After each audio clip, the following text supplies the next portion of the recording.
Hey there, today I'm going to be reading a book by Rofes, and it's titled A Radical Rethinking of Sexuality and Schooling, Status Quo or Status Queer.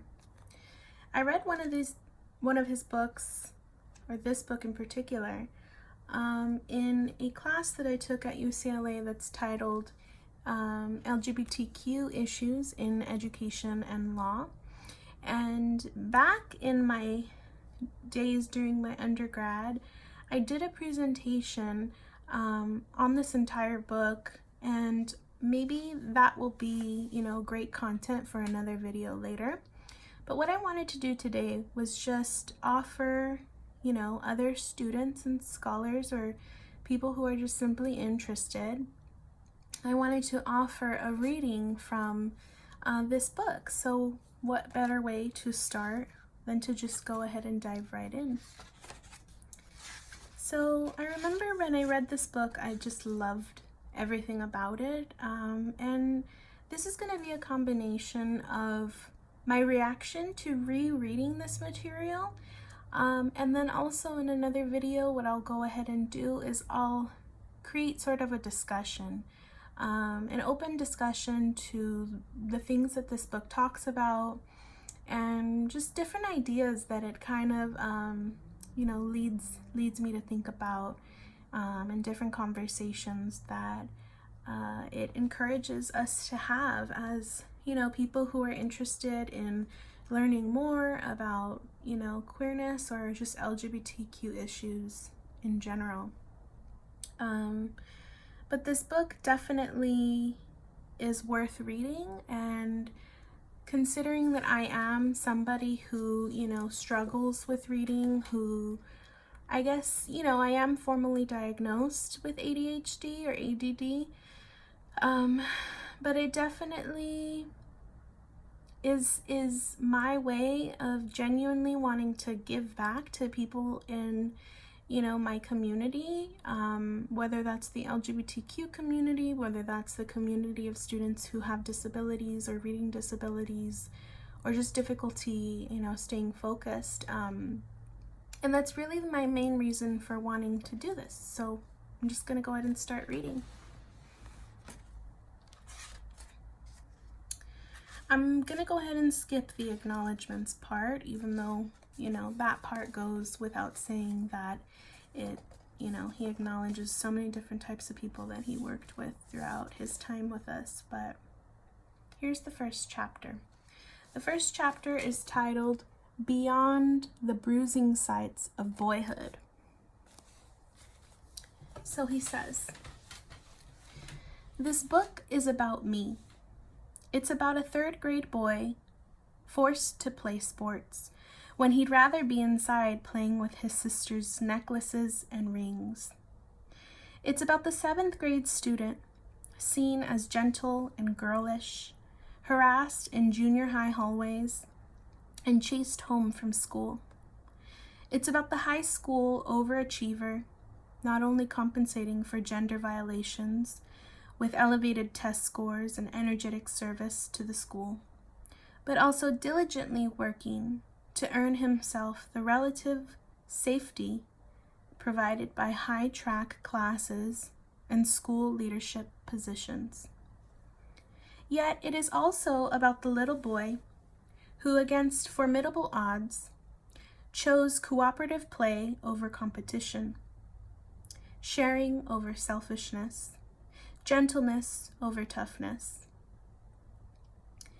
It is possible that my desire to play with the girls, while often interpreted so simplistically to mean I wanted to be a girl and not a boy, actually indicated my attraction to the values and rituals more common to girl culture than to boy culture. Is it possible that this indicated my attraction to the values and rituals more common to girl culture than boy culture? While many understand gender nonconforming youth as simply their being born that way, it is possible that children enact a type of agency that doesn't comfortably fit within the traditional ways we understand cognitive choice and mindful decision making? Is that possible, that children take agency? I believe my moral development and the values I embraced may have been tightly linked to my refusal to conform to the proper image and behavior assigned to boys. The message that came my way from all sides came from from my father, peers, siblings, school teachers, and neighbors. That message clearly demanded that I adhere to the socially appropriate behavior for boys. I hemmed and hawed. I prevaricated. I resisted. Ultimately, I opted otherwise. The literature on student resistance and on social production and reproduction has traditionally focused on students' rebelling against the rules and regulations of our education system, with the values and politics embodied in that system. Studies of school dropouts, students with behavior problems, and those with lackadaisical attitudes towards academic achievement examine ways in which complex social and cultural forces drive students to resist the socialization and disciplinary work of schools and ultimately end up reproducing the status quo. The students typically studied by resistance researchers are the bad boys.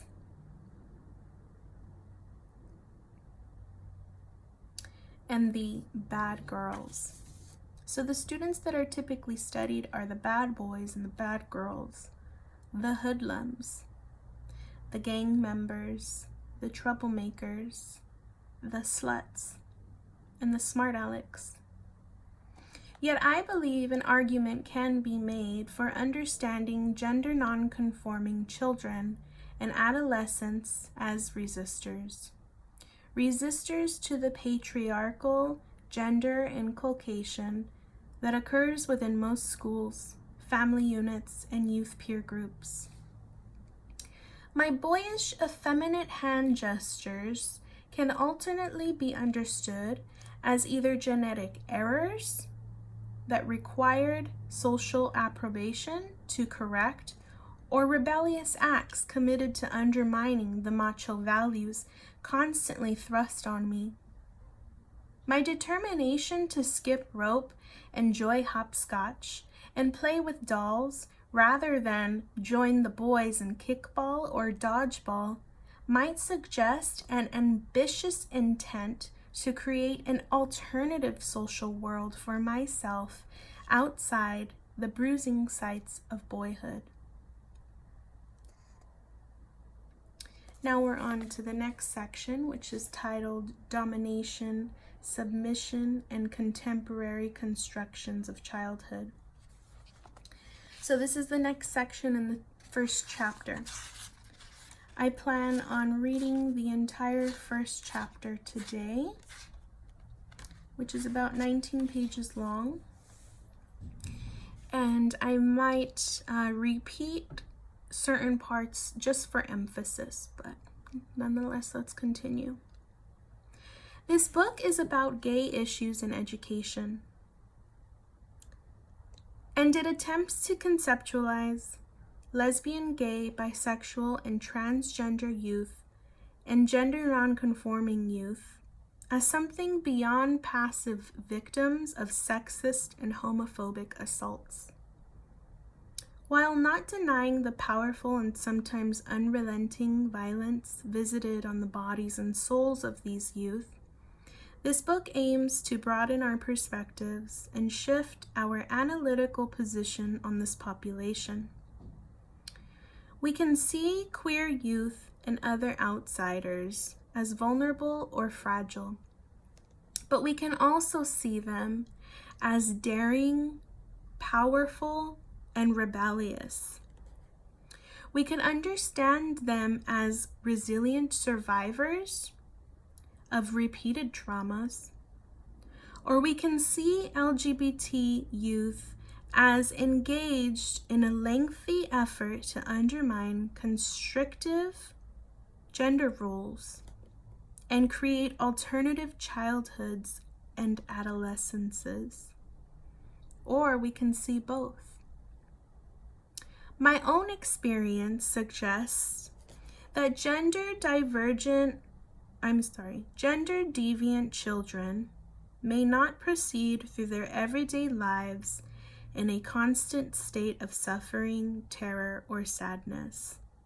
It suggests that we might regard these alternative spaces and sites that these children create for themselves as places of hope, celebration, and respite.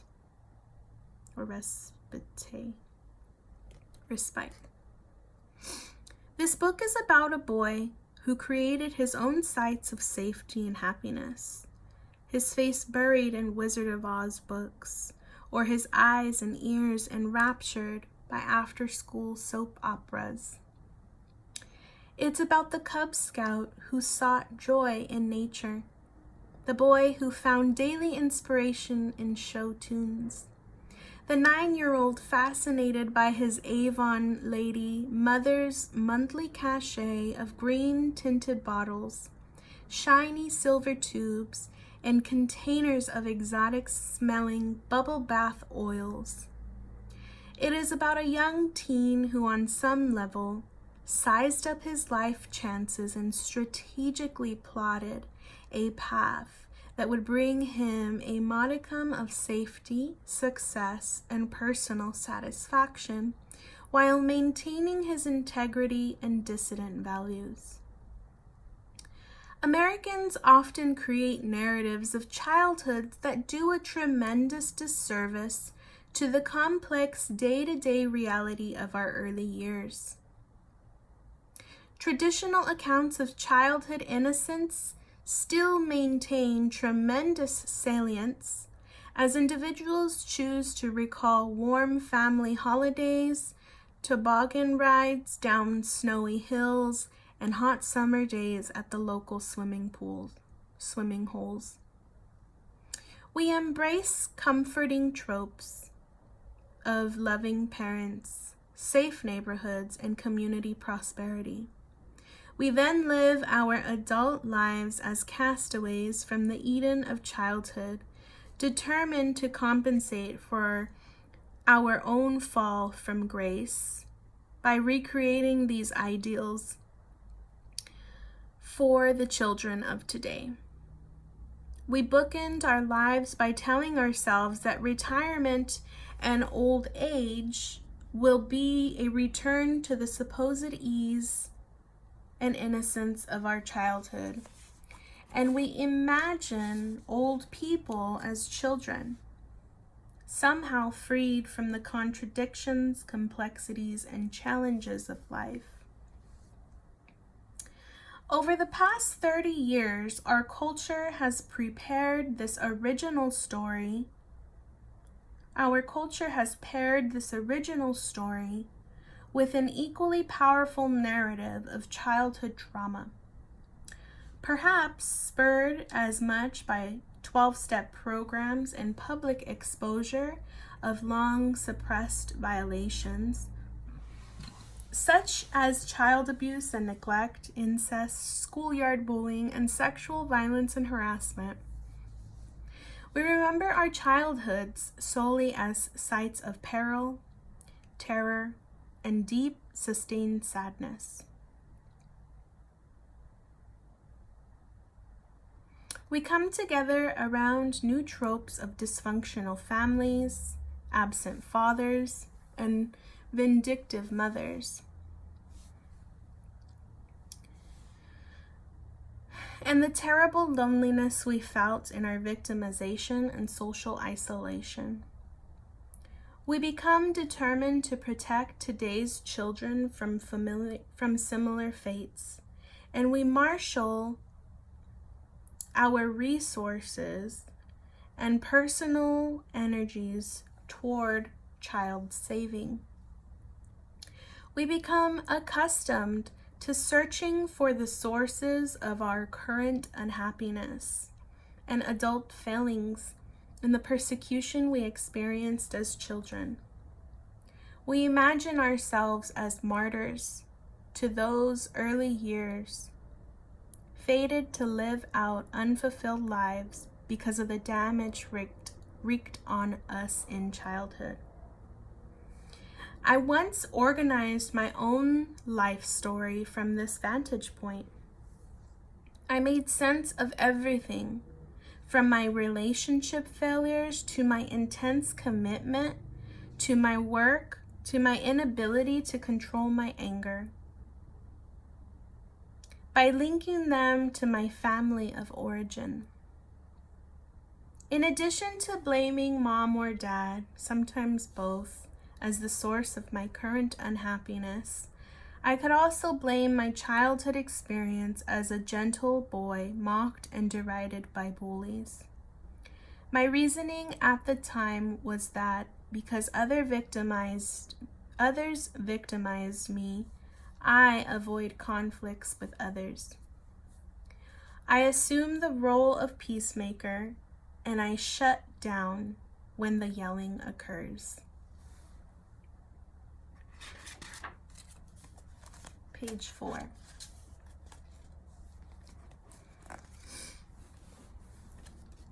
If we learned anything from the first 2 decades of research into the sociology of childhood, it is that this stage of life is complex, driven by powerful and competing forces, and rarely reduced to simple description or painted in broad brushstrokes.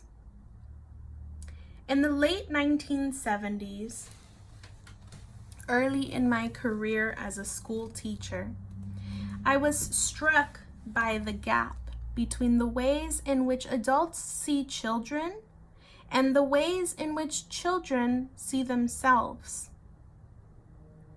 As the economy shifted and the women's movement gained speed, my middle school students in a liberal Cambridge, Massachusetts school were among the first cohorts of children to collectively have voiced the process of divorce. I recall recognizing that 17 of my 20 students had endured family breakup. I then used this realization to explain a range of classroom tensions and individual student failings. I developed a huge empathy for these poor children, and felt their suffering deeply, even though I had not experienced divorce in my family. At the same time, divorce became an easy excuse for a student's failing an exam, forgetting to do homework, or acting sullen or aggressive in school. Only when I began exploring the experience of divorce with the students did I learn that many of my students had not experienced their parents' divorce in the way that I had imagined. Many had found aspects of the divorce that provided new benefits and relieved long-standing tensions.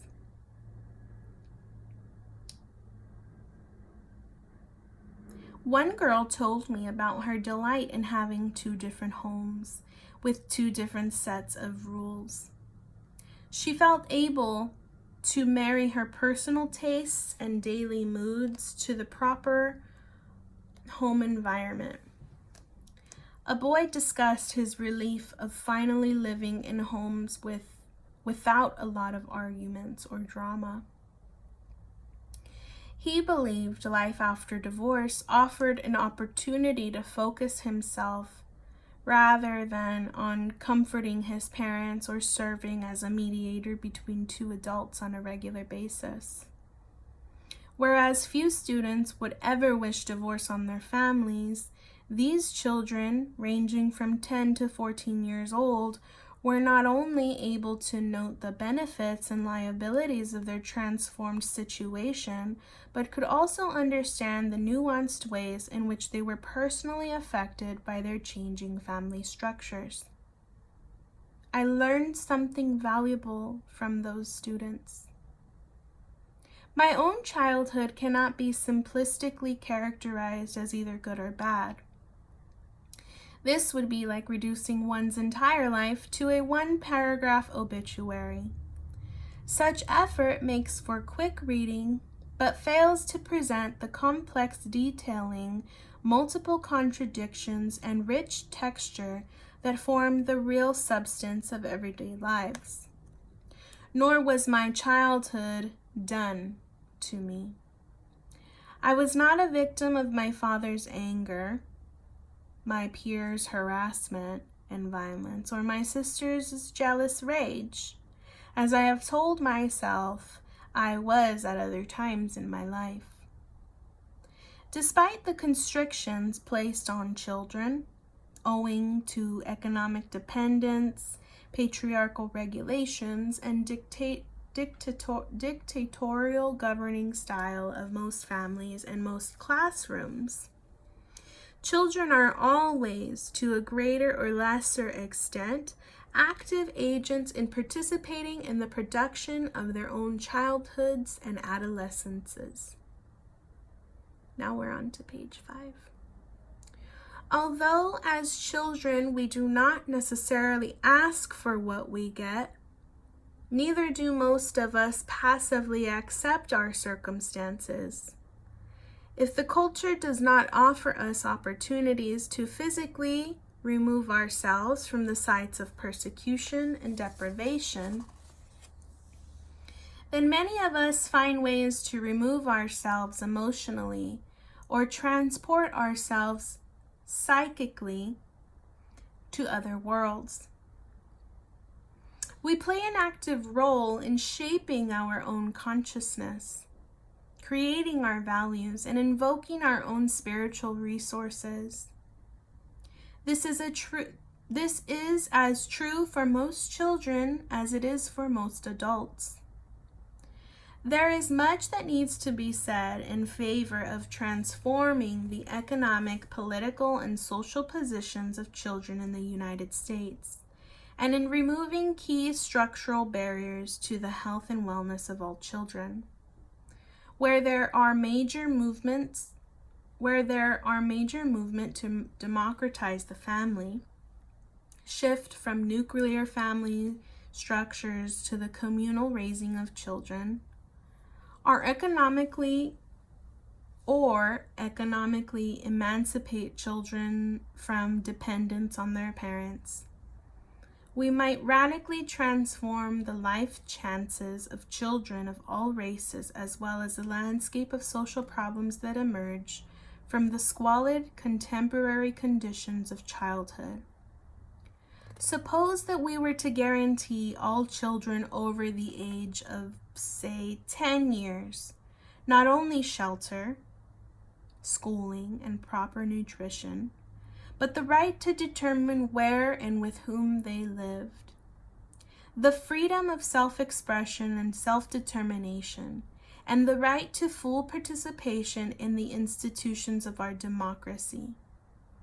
If we were to do so, we might find that we had created the circumstances that would deliver to our culture an adult populace more capable of managing their day-to-day lives, less likely to engage in abusive power relations with others, and ultimately more capable of participating responsibly in the processes of democratic citizenship.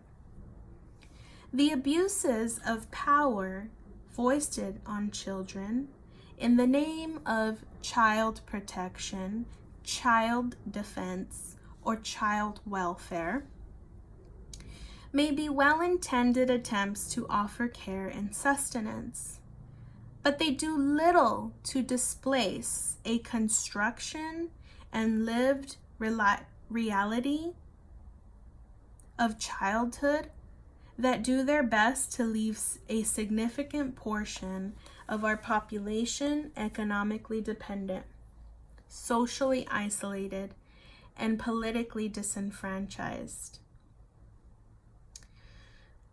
The first experience that all Americans have toward understanding inequality, oppression, and disempowerment may be rooted in our culture's treatment of children.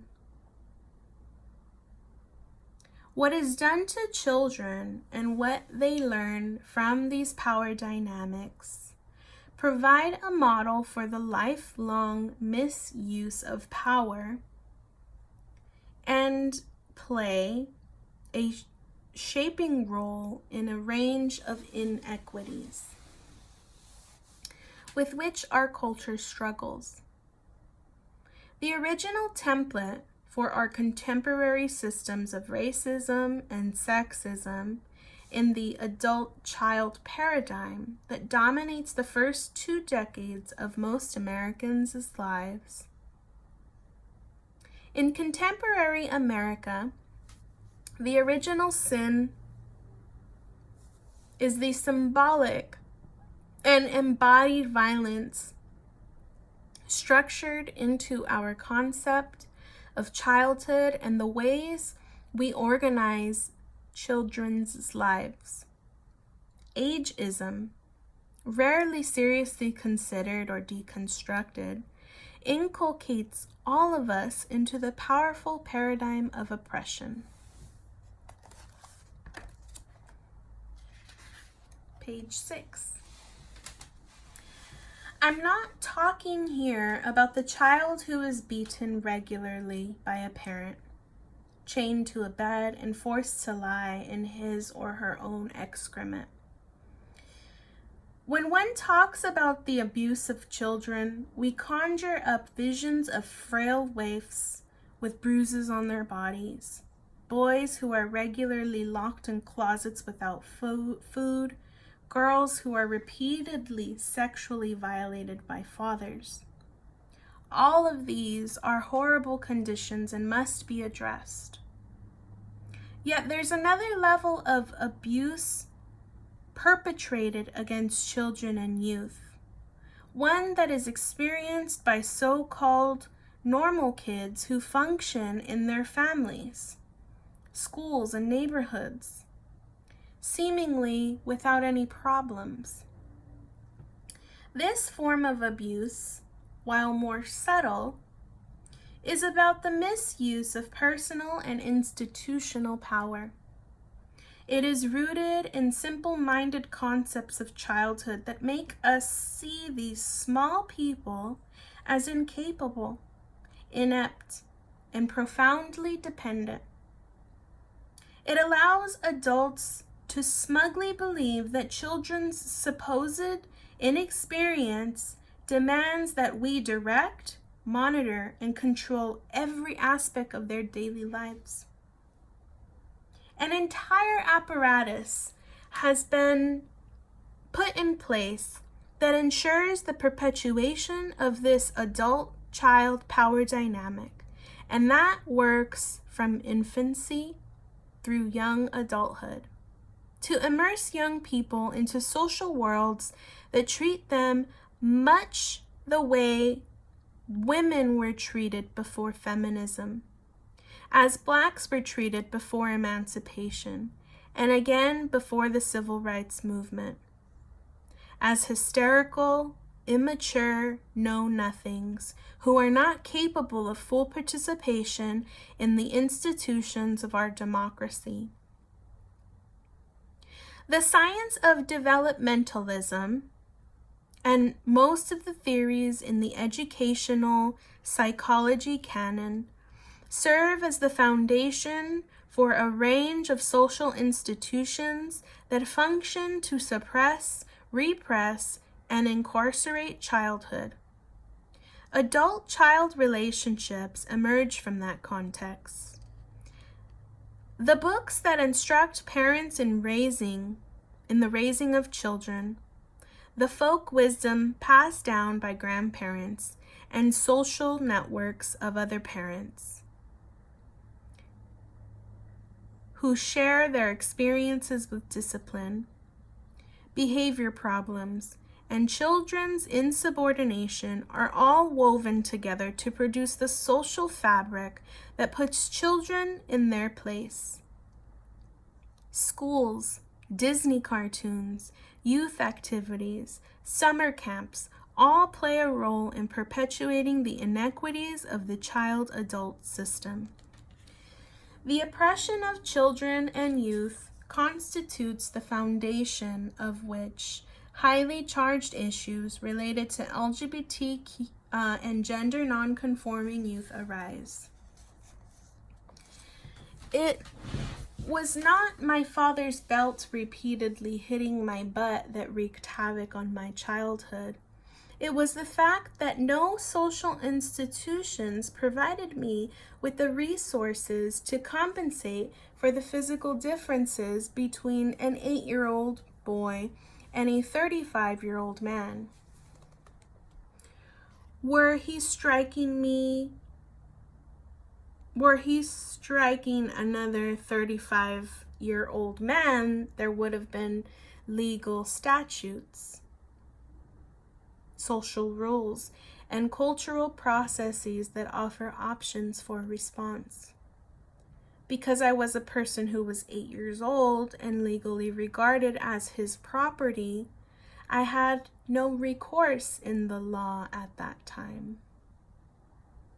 More so, I had no cultural models of children fighting back, no access to education about my rights, no use of lawyers, and no self-defense materials such as mace.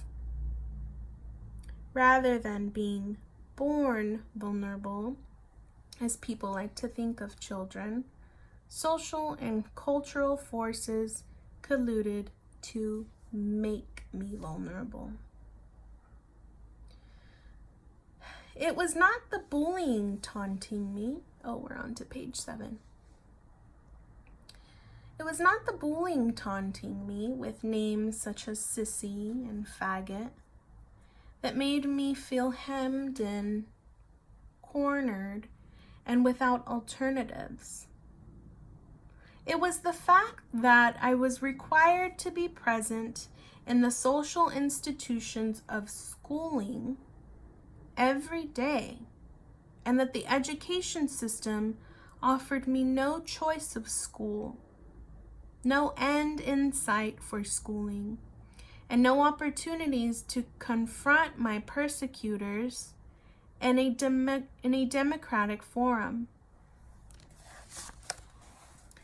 While I would lie in bed at night and fantasize violent schemes that would ensure the death or public humiliation of the boys who tormented me, I had neither the resources nor inclination to enact my fantasies in real life. There were no children's courts in which I could confront my tormentors, and complaints to my teachers or parents led me to be derided as a tattletale. When I read about adolescent students who bring shotguns to school, I do not share in the shock and surprise of many of my colleagues. Instead, I feel a powerful recognition that could have been me.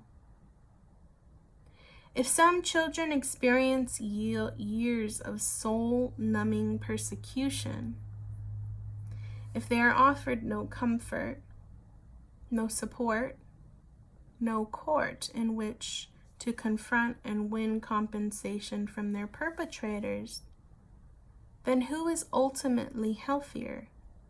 The children who are empowered enough to strike back, or those who take no action and self-destruct? By saying this, I do not intend to excuse the increasing numbers of outcasts, misfits, geeks, and queers who explode in violence who explode into violence in their school cafeterias and shoot willy-nilly in all directions, striking down students and teachers with whom they have no complaint. So he's not encouraging these violent acts by any means. He's just saying that at the time, I find myself wondering whether these enraged students were actually targeting the bullies who made their lives miserable. And in my own childhood fantasies of revenge, that is precisely what I did. If we ever hope to eliminate the horrors visited on young people, we cannot do it solely by initiating superficial violence prevention programs or peer education workshops about child abuse and neglect. We have got to face the core issues head on. Not only does this involve providing young people with the legal status, knowledge, and resources to be fully empowered human beings with the power and authority of self-determination, but it also means finding ways to radically transform what we believe is the nature of childhood in America and reduce the privileges and stature that is awarded to adults, due solely to their biological age.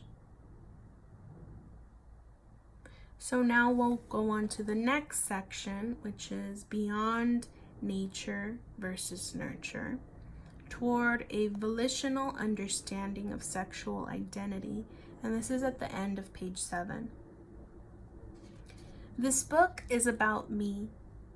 It's about the young boy who found ways to explore his own body and others in the bathtub, in backyard tree houses, and behind closed doors.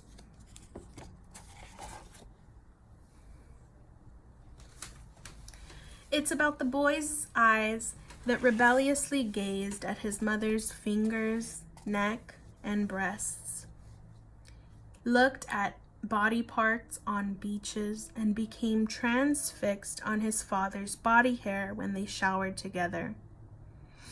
It's about the boy's hands that, despite classroom lessons that attempted to desexualize childhood, boldly explored his body, his young body, seeking sources of pleasure and release.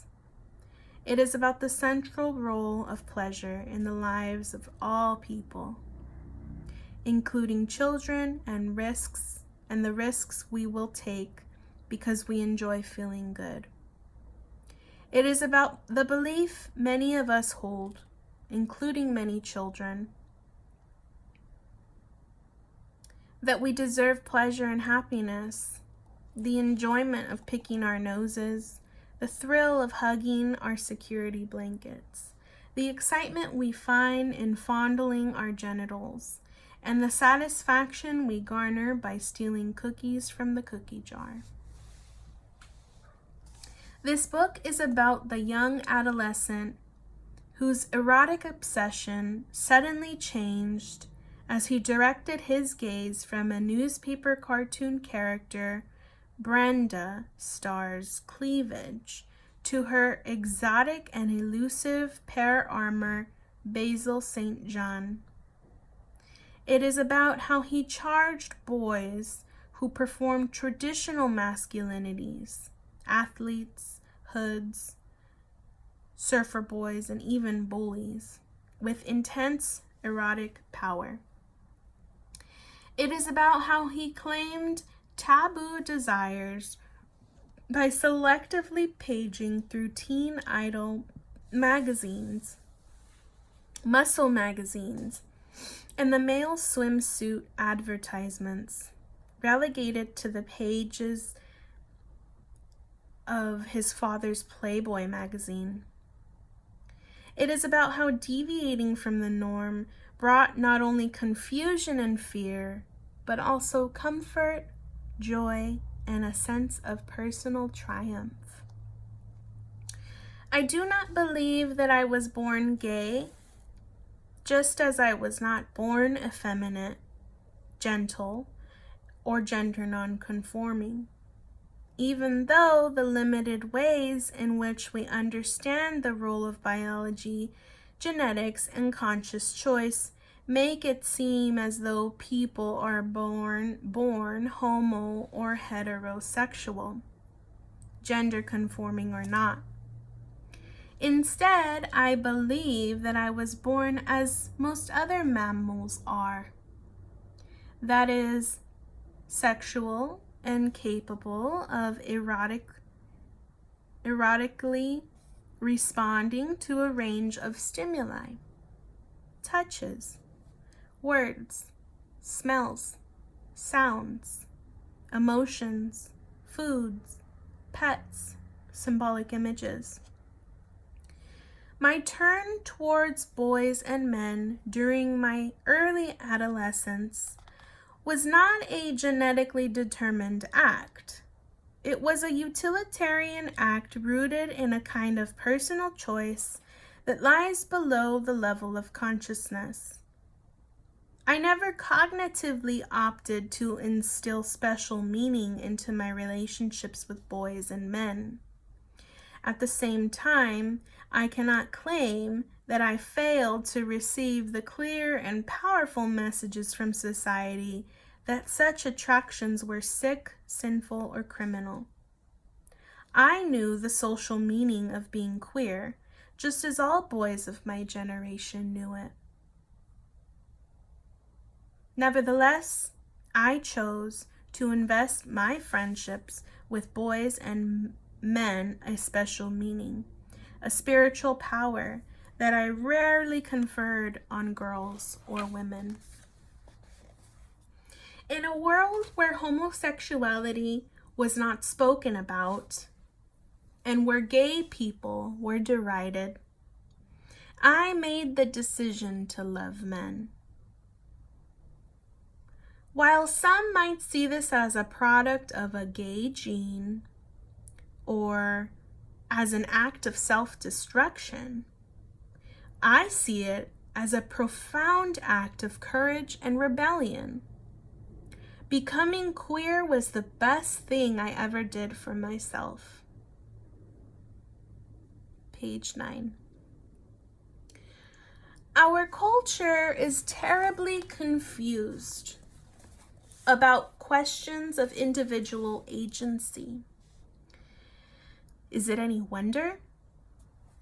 We grow up receiving ambiguous messages about a range of matters related to cognitive decision-making, individual choice, and the process of drawing distinctions and charting preferences. What made me opt for vanilla over chocolate ice cream during my childhood? I understood it at the time as a simple matter determined by the biology of my taste buds. How did I come to read all of the Oz books when my parents would have preferred me to become an enthusiastic reader of Tom Swift or the Hardy Boys? Even these days, when I called on to explain my preferences for eating Thai food, even these days when I'm called on to explain my preference for eating Thai food, listening to country music, watching The West Wing, or driving pickup trucks, my initial reaction is to simply state that they just appeal to me. Yet, sociologist Pierre Bourdieu's work has shown how even seemingly meaningless distinctions and simple preferences may be laden with values and with complex meanings, as well as political meanings.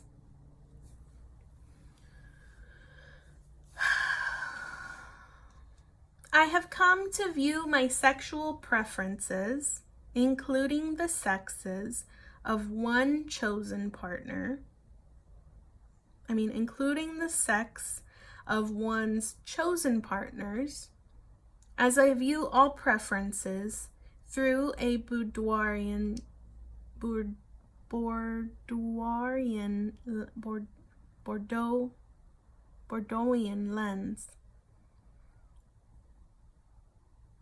Pierre Bourdain lens. Nothing in my genetic makeup predetermined that I would focus my erotic interests on one sex to the exclusion of the other. And nothing biological within me determined that I would focus on men. Instead, I made that choice.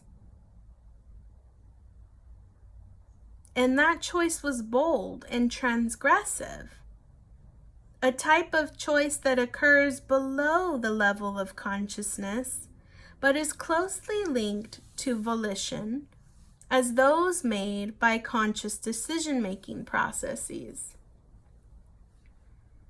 While I initially understood this choice to involve a preference and attraction to certain tropes of masculinity, facial and body hair, a deep resonant voice, the musculature of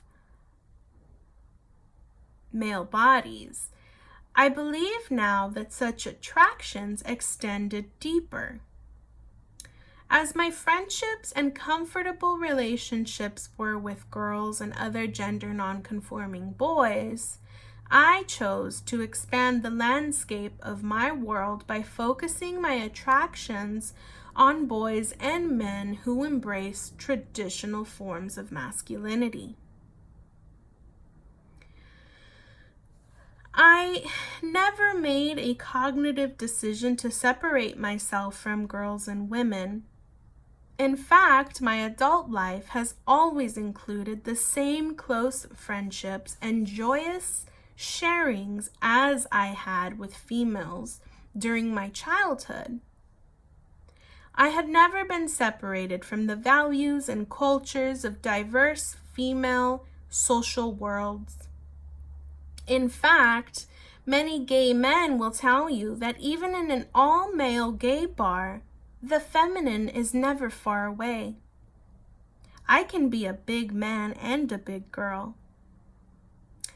I talk through my history here to recommend that we consider thinking of LGBT youth as a group that has chosen, on some level, to direct their erotic energies in directions that the culture at large abhors. In a democracy supposedly founded on some level of respect for individual freedom, such choices cut to the core of our civic values and are part and parcel of the spirit of democracy. All of us, including children and youth, should have the right to organize our gender, sex, and intimate relationships in consensual ways that we find satisfying and congruent with principles by which we choose to live.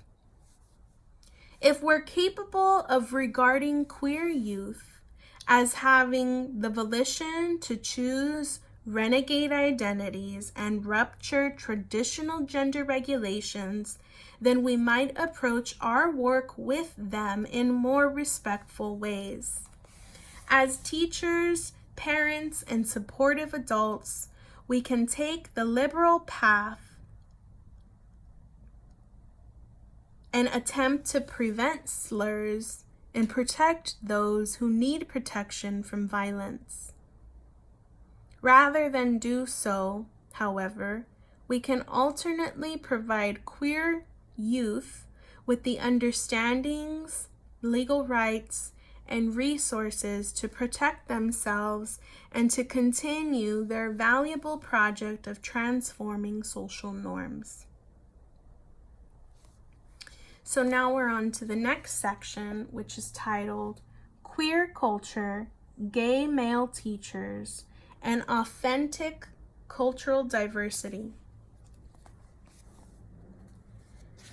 This book is about me. It's about a man who splits his time during the academic term, living near a small public university amid the redwoods of rural Northern California, and living at his home in the Castro neighborhood of San Francisco, perhaps the neighborhood with the highest percentage of gay men in the nation.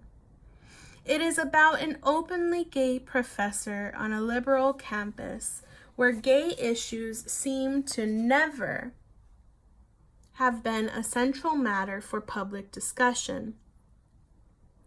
It's about a professor whose academic work focuses on preparing candidates to become elementary school teachers and whose political efforts focus on gay men's health, activism, and sexual liberation. Identity management issues have followed me throughout my career, sometimes stalking me obsessively, like a slasher in a 1950s suspense movie. Early in my career, when I was a 6th grader, I remained closeted and pursued my activist work discreetly. I employed pseudonyms when I wrote for the local gay newspapers. After 2 years, I lost my job when I came out as a gay man to the school's principal. Much to my surprise, I was soon hired as a middle school teacher by an independent, progressive school nearby. In 1978, I became the first openly gay school teacher in Massachusetts. While teaching at that school, I worked evenings to establish some of the initial programs for LGBT youth, and I founded Boston's first organization for lesbian and gay school teachers. During these years, in the late 1970s and early 1980s, I often found myself in the spotlight, speaking out on gay issues in schools to an uninformed media, to hostile public officials, and to concerned groups of parents. I cautiously put forward a public identity of what I thought would be a respectable gay man. I appeared traditionally masculine, muzzled by my radical politics, and I presented my relationship with my lover as if we were a traditional monogamous couple. I could bring my teacher identity with my gay male identity only by cleansing the gay identity of all aspects of gender trouble or sexual rebellion. I believed that my being homosexual was enough. To be queer as well would simply be too much for the public to handle. I left my career as a school teacher in the mid-1980s when I felt compelled to become more closely involved in AIDS and gay community organizing. I moved to California, throwing myself into the tumult of the movement, and I worked full-time in gay and AIDS organizations. In some ways, I left my school teacher identity behind during these years and took on a heightened public presence as a gay activist.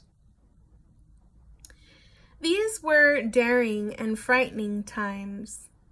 I had expected that the move away from children would allow me to maintain more integrity in my public gay identity, but I instead found that working as a gay nonprofit or leading AIDS service organization presented its own identity management challenges too. Was it acceptable for the director of the Gay and Lesbian Community Center to show up at the local leather bar wearing a harness and set of chaps?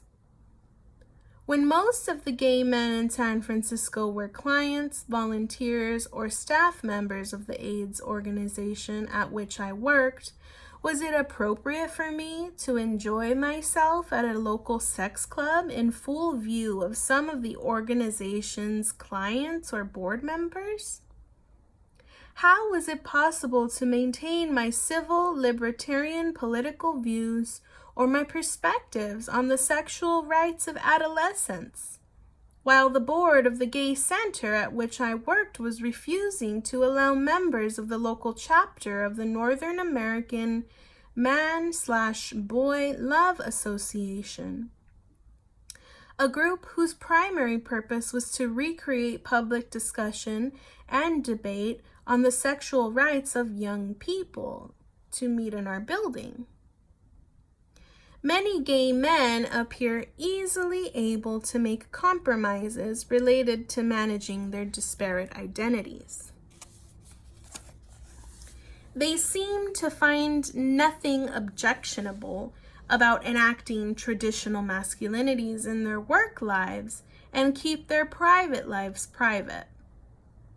They are content to save their camping and pigging for after hours. Not me. Early readings of feminist literature heightened my awareness of the politics lurking behind such starkly divided boundaries. I learned from lesbian feminist writers such as Adrienne Rich, Dorothy Ellison, Jewel Gomez, Amber Hollibaugh, Pat Califia, Cherry Moraga, Gail Rubin, and Joan Nessel, what violence is visited on our souls through secrets and silences. Why is it acceptable for employees to share all-American stories about family barbecues and attending hockey games, whereas narratives about attending full moon orgies or Halloween drag contests are seen as inappropriate? Why do public gay male figures present themselves as either happily ensconced in a monogamous marriage or forced into a life of martyred celibacy? I work all the time. In a democracy, people should have the right to organize their relationship to sex, fidelity, and gender however they choose. Page 12. After years of struggling and soul-searching, I maintain little shame about my erotic desires or practices, pretending that all relationships are structured as Ozzie and Harriet's are.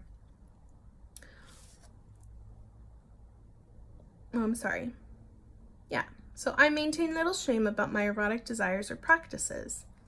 Pretending that all relationships are structured as Ozzie and Harriet's are does a disservice to those people of various sexual identities who have organized their emotions, desires, and relationships in other ways. This pretense does a tremendous disservice to the notion of liberty. Ultimately, for me, this book struggles to address questions that I have struggled with my entire adult life. One's focused on cultural integrity, pluralism, and participatory democracy, concepts central to the work of elementary school teachers in the U.S. today.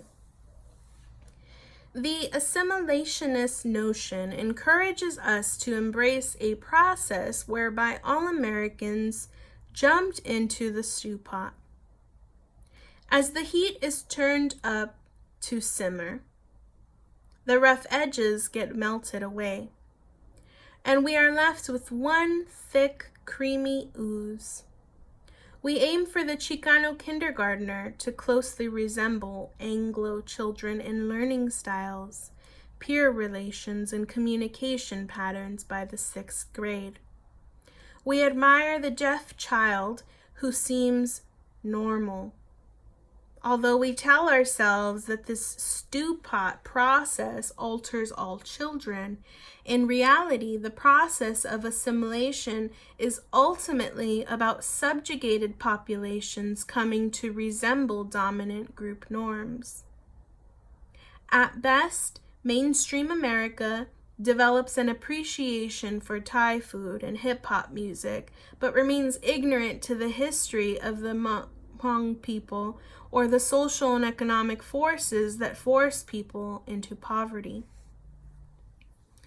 For gay men, this melting pot offers us a cultural acceptance and exchange for eliminating all the ways in which our bodies, lives, and kinship patterns differ from traditional heteromasculinities. Congressman Barney Frank can be accepted as a mainstream political leader today because he has succeeded in relegating his use of callboys to the distant past, packaging such activities as unfortunate episodes linked to the perils of the closet. His credibility as a public figure would likely be diminished if he continued to employ the services of escorts and did so without secrets or shame. Even if such practices were not illegal, such brazen violations of hetero norms would bring banishment from the corridors of power and would diminish one's respect in the public sphere. Witness George Michael, caught cruising in a men's room in Beverly Hills, who responded without guilt and who exhibited an awareness and appreciation for gay male cultural norms, rarely exhibited by big-name celebrities. The recording artist's refusal to be shamed into a narrative of regret, claims of sexual addiction, and rhetorical self-flagellation created a public backlash in which his popularity and public image took a hit. Assimilation has its rewards. I see many children from poor white families who want nothing more than to fit into the commodified consumption patterns of middle class. We read studies of Black children who express preferences for white dolls and of Asian immigrant children who are embarrassed by their parents' use of languages other than English. Likewise, the gay male teen who adheres to traditional gender roles and comes out as captain of the football team is more likely to win support and acclaim from his peers than the queen in the drama club.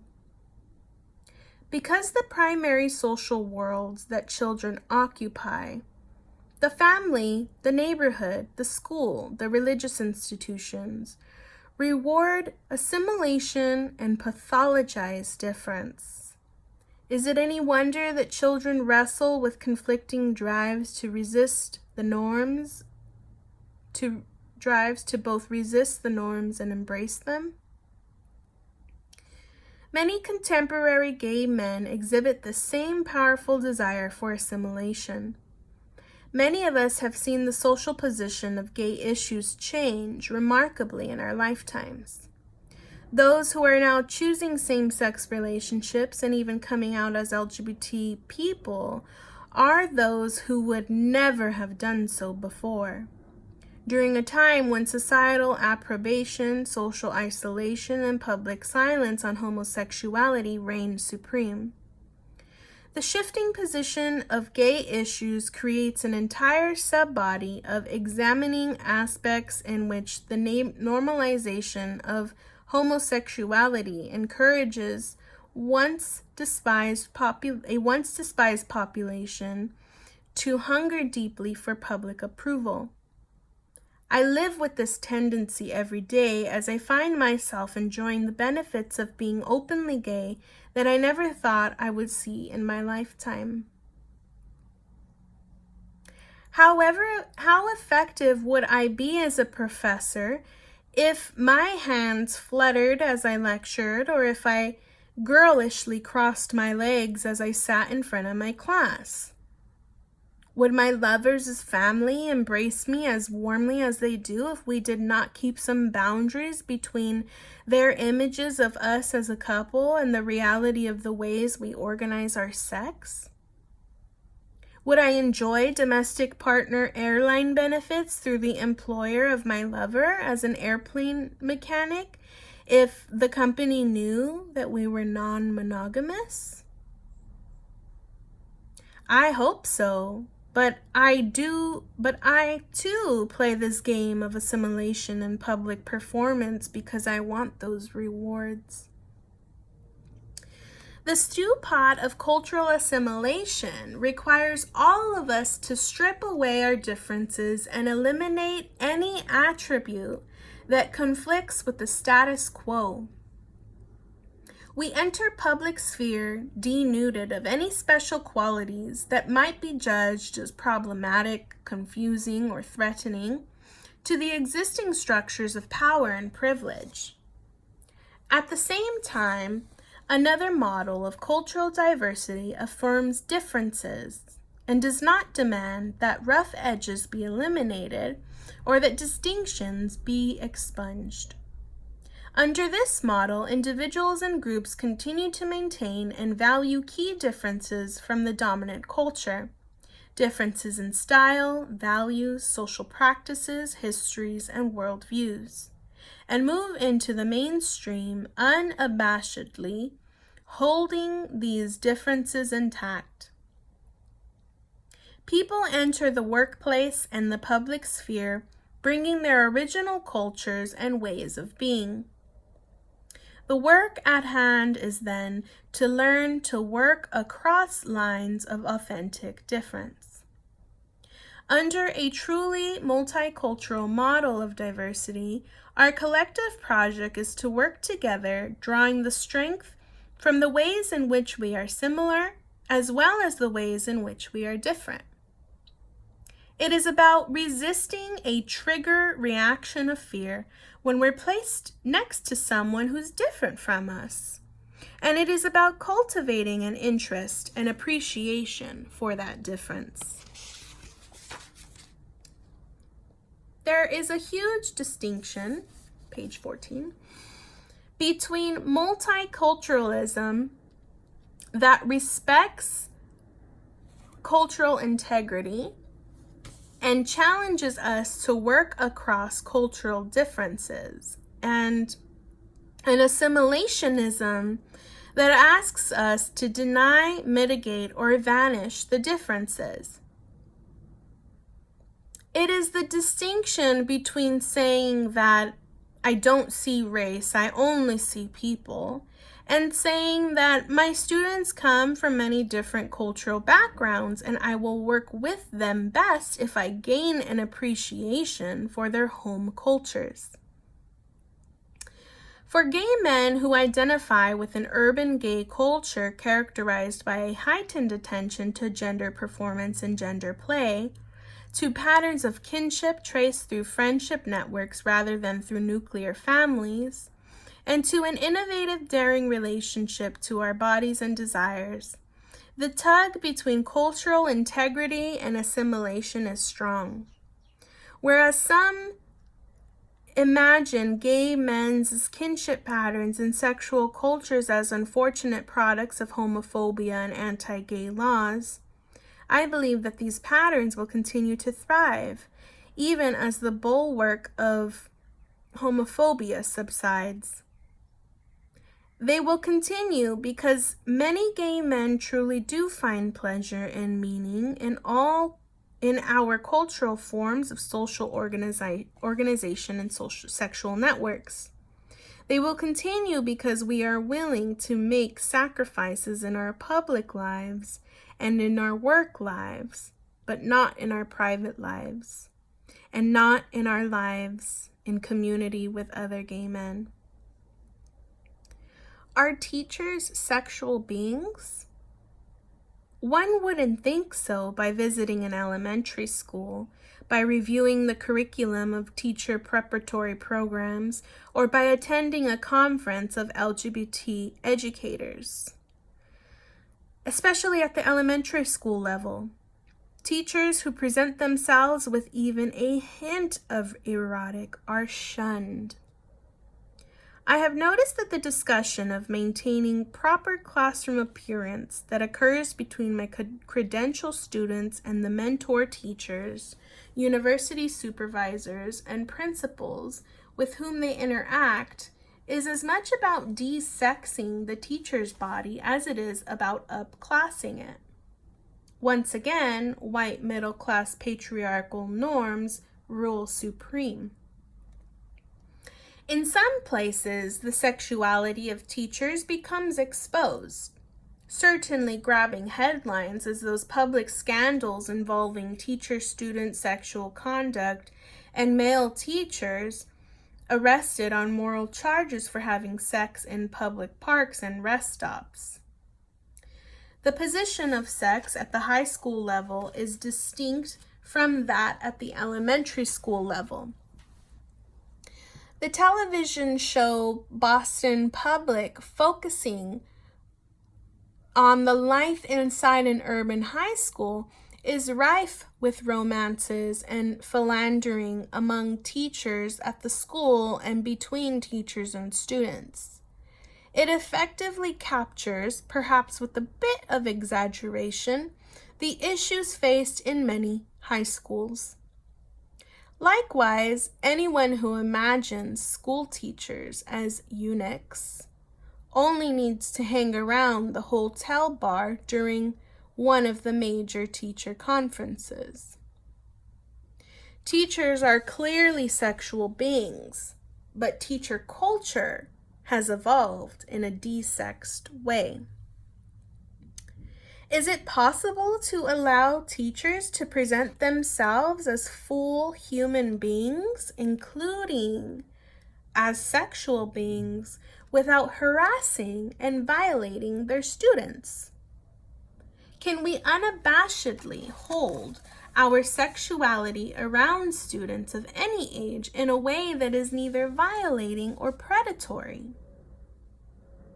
Page 15. In a world where many young people have been subjected to sexual harassment, coercion, and assault, is a gesture toward a sexualized teacher simply going to push buttons that need not be pushed? Or could a reasonable integration of one's erotic nature into one's teacher identity help students gain greater agency over their own sexualities? These are questions I struggle with as a professor, just as I struggled with them years ago as a 6th grade teacher. So now we're on to the next section that's called Status Quo or Status Queer, a radical approach to education, sexuality, and schooling. And this is page 15, and we're about 4 pages away from the first chapter ending. So, after 30 years of increasingly concerted efforts to improve the experience of lesbian, gay, bisexual, transgendered, and gender nonconforming youth in schools, why does it seem today as if homophobic and gender-based persecution among young people is at an all-time high? If the United States has had openly lesbian, gay, and bisexual teachers working in schools for the past 3 decades, why does it seem as if educators continue to be marginalized, harassed, terminated, and hounded out of jobs when they make the transition from being covertly to overtly homosexual? How can the media saturate America with things gay while the formal processes and sites of K through 12 schooling continue, with rare exception, to remain silent on gay issues. This book tries to answer these questions by examining critical contemporary issues, linking sexuality, education, and schooling. Books for children of lesbian and gay parents. The influence of queer teachers on their students. The various approaches to anti-gay harassment, and the relationship between teachers and controversial issues such as sex and gender, gay men's shifting relationships to HIV education, and the cultural politics fueling debates around gay issues in schools. As the national battle for equal rights for LGBT people targeted traditional American institutions in the 1990s, namely the military and marriage, gay inclusion in public education emerged as a central battleground in local communities throughout the country. Although liberal Americans have begun to embrace gay rights as a critical component of their political agenda, it is unclear whether the hiring of openly gay and kindergarten teachers of openly gay men as kindergarten teachers, or the affirmation of lesbian-identified 7th graders are included as priorities. It also remains unclear whether queers are invited to join in the sites of public education on their own terms. This book takes seriously the powerful right-wing forces that have emerged locally and nationally to resist the integration of gay people into public schooling. Yet its central argument does not focus on the traditional opponents of gay rights, such as religious fundamentalist, social conservative, Republicans, and the Catholic Church. This book argues instead that the collective efforts of LGBT people and their justice-minded allies to combat homophobia and heterosexism in schools have served to buttress a system where power functions to oppress and marginalize entire groups and strengthen precisely those forces that ignite social tensions and continually reproduce inequality. How can this be? When we began our work to make schools safe for gay people in the 1970s, our intentions were good.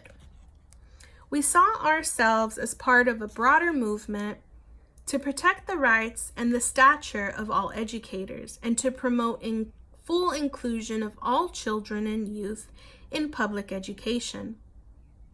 Kids of color, special education students, and incipient dropouts from poor families.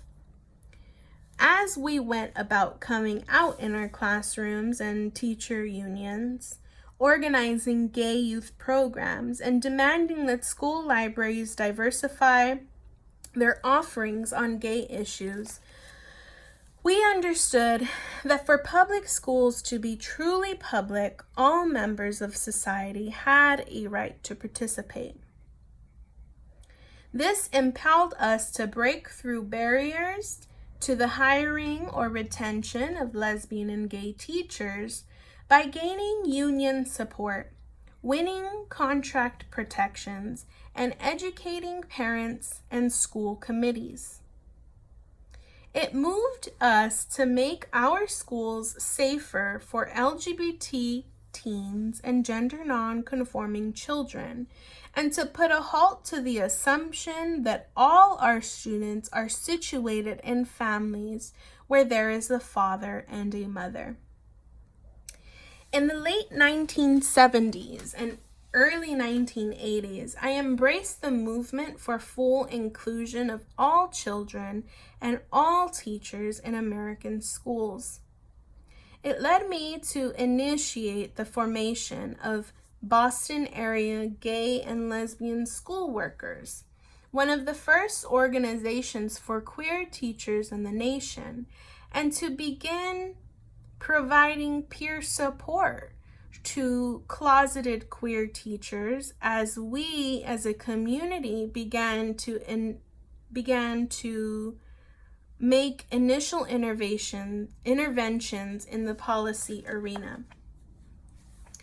At 23, I was motivated to begin Out There and Committee for Gay Youth, summer programs for gay and lesbian teens ages 15 to 19, which eventually grew into Boston area gay and lesbian youth, one of the pioneering queer youth organizations in the nation.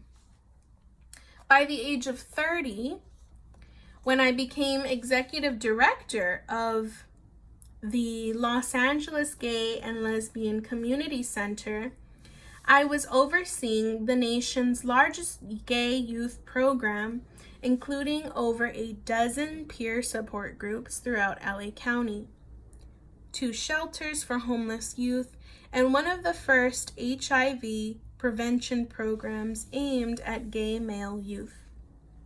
When I discuss the first stage of work on gay issues in schools throughout this book, I want to be clear that I am pointing the finger not only at the work of others, but as well as my own work. This volume is as much a reflection on the shortcomings of my own work as it is of the field at large. It represents a midlife rethinking of work that we have been engaged in for 30 years. While much progress remains to be made, we have done an excellent job in beginning to address homophobia and anti-gay bigotry. Page 17. At the same time, we have failed to confront a more ominous challenge. The root causes for those inequities. What is it about our current system of schooling that produces the conditions in which bullies thrive? How do the ways we conceptualize, recruit, and prepare teachers create conditions in which a system that oppressively categorizes, sorts, and assigns young people is perpetuated and strengthened? How does the contemporary position of children and youth in our culture serve to drive scapegoating, harassment, and persecution? Is much of our work on gay issues in schools ultimately focused on assimilation and reform rather than on authentic cultural pluralism and radical social change? In this book, I argue, this is probably his thesis, I argue that we have done terrific work in creating first stage approaches to a range of policy matters related to queers and education, but that such approaches are inadequate to bring about deep and profound change needed to transform systems of education in our nation. The book proposes that we move toward a second stage of work that digs to the root cause of these social problems. For me, the change proposed in this book exemplifies the distinction between liberal approaches to social problems and radical approaches. Liberal approaches focus on additive approaches, on tinkering, and on gradual shifts, yet they leave the overarching systems and regimes of power and privilege firmly in place.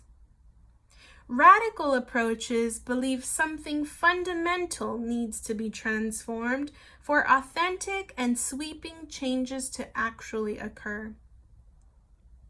I believe that the greatest challenge we face in school reform involves the radical transformation of our foundational assumptions about children, youth, and teachers.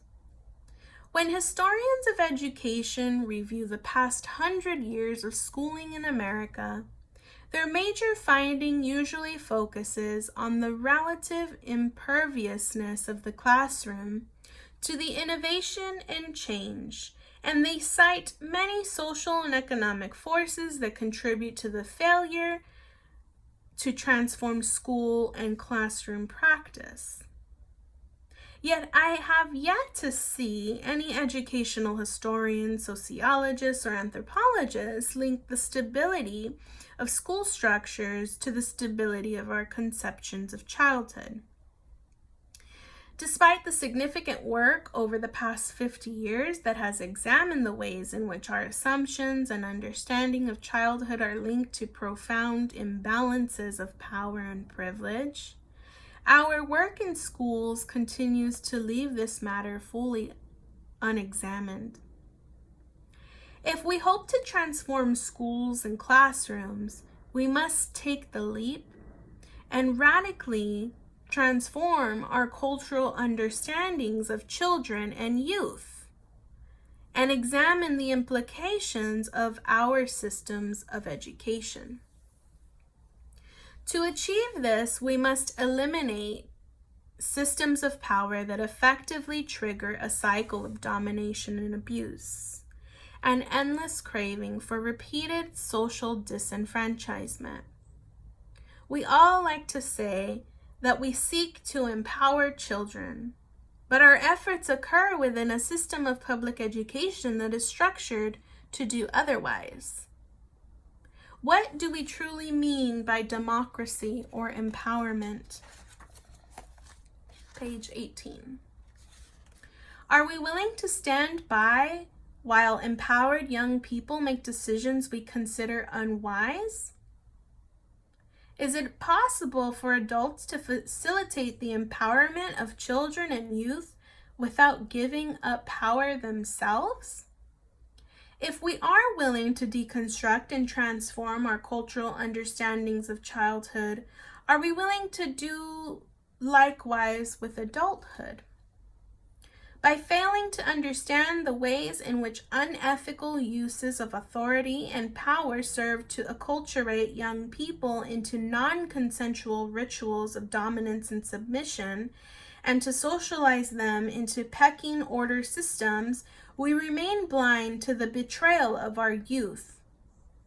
When addressing anti-gay remarks in the classroom, we demand that teachers intervene and punish. Hence, we strengthen in a Foucauldian sense, the very system of surveillance, regulation, judgment, castigation, and correction that consistently impose adult authority on children and youth. We produce and advocate for inclusive literature in libraries, which results in the simple queerification of texts that continue to depict young people as innocent, vulnerable, and dependent on adult supervision. In our attempts to win inclusion of openly gay and lesbian teachers, we insist that they serve as exemplary role models, and then we strip them of anything that might spur controversy, influence their students' emerging identities, or catalyze radical change. These are hardly strategies for empowerment. I have recently argued that the one useful response to today's teachers' shortage is to expand sites of recruitment to places as yet untouched by teachers' recruitment drives. For example, he's saying to find teachers that are in state prisons or that have been in state prisons, homeless shelters, gay bars, and blighted urban neighborhoods. At first, I made this suggestion ironically, but as I had time to reflect on the challenges we face in recruiting teachers committed to social change rather than reproducing the status quo, I have come to consider this strategy more seriously. If we're trying to shift our system of public education away from its role as a reproducer of social inequities, then we need teachers who are willing to challenge the status quo. Better yet, we need teachers with experience in challenging the status quo. Those who survive on the margins of society acquire an intense experience of being the outsider. These outlaws and social misfits may be more likely to advocate for the radical transformation of ideologies and for the dramatic restructuring of systems of education than are the traditional pool of people whom we cycle through teacher preparation programs. What would our schools look like if their faculties were comprised of ex-cons, queers, and street people? How might the life chances of all children be different were there more welfare mothers working as elementary educators? If we filled our classrooms with people with heightened experiences of resisting and countering abuse, victimization, marginalization, and approbation, would we succeed at moving school closer to our social justice aims than if we continued to hire the Miss Jean Brodys and Jaime Escalantes of the world? As a culture, we tell ourselves how much we love our children and how committed we are to protecting them from savage forces and menacing threats. But at the same time, by seeing children and youth as innocent and vulnerable, we participate in the creation of structures and social forces that keep children from information, resources, social organization, and self-concepts that might allow them to produce themselves as strong, savvy people. This is profoundly political. It is about power, and it is about adult fears of children with power. It is about the political manipulation of children for the benefit of adults. I understand it as mass political abuse. Okay, I understand it as mass political abuse of children writ large. This book is the culmination of 30 years spent teaching, organizing, and researching, and writing about LGBT issues in schools, and struggling now to critically rethink our baseline assumptions about sexuality, education, and schooling. At its core, it argues that it is possible for educators, not only LGBT educators, but all social justice-minded educators, to change the world for young people, not only queer youth, but all youth. Making deep and meaningful change requires us to face head-on the barriers in our path and the work that needs to be done. It requires us to critically challenge our core beliefs and the categories we utilize in our work, and it urges us to consider what radical visions of queerness might offer our debates about education and schooling. It calls on all educators who are committed to social justice to radically rethink our efforts and our role in either maintaining or radically transforming the status quo. And that, my friends, is the last page, page 19, And that's the last page of the first chapter from Eric Rofes' book. Now, the reason why I felt compelled to start with this one is because as we read through the rest of the book, it really starts to get you to reconsider the way we think about, adult and child relationships, or the difference between an adult and a young child.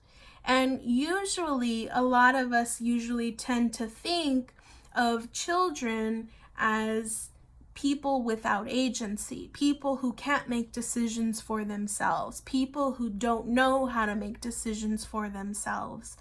But really, that's far from the truth.